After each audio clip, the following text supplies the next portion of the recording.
Notre mobilité à présent, BFM Paris vous accompagne au quotidien et cette surprise pour les utilisateurs des deux roues à Paris. Ces derniers n'auront finalement pas à payer le stationnement avant le début du mois de septembre 2022. En cause, selon l'exécutif, des contraintes techniques qui empêchent sa mise en place.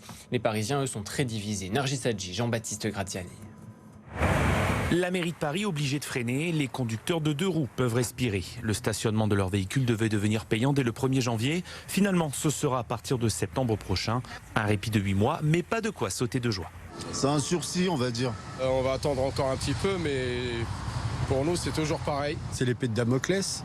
Circuler pour mieux sauter, quoi. Après 17 manifestations dans la capitale, la Fédération des motards en colère accueille tout de même ce report avec optimisme. Cela laisse encore du temps pour contester la mesure avec 2 procédures toujours en cours contre la mairie. Ces 2 recours ne sont pas suspensifs et que si c'était arrivé en janvier, peut-être que ça aurait été mis en place et qu'ensuite on aurait pu avoir gain de cause avec ce recours juridique. Pour autant, comme c'est maintenant repoussé en septembre, peut-être que le recours juridique arrivera avant septembre et qu'on ne verra pas du tout le stationnement de roues motorisées payants arriver. Pour les écologistes ou encore les pro-vélos, c'est une immense déception. La mesure votée en juillet dernier était une promesse de campagne d'Anne Hidalgo. On nous a dit que ça serait prêt pour le début 2022.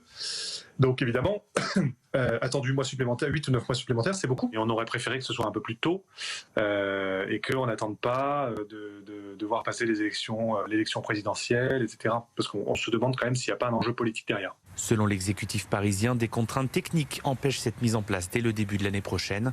L'État aurait refusé l'accès à certaines bases de données gouvernementales pour faciliter les démarches des propriétaires de deux roues souhaitant faire une demande de carte de résident.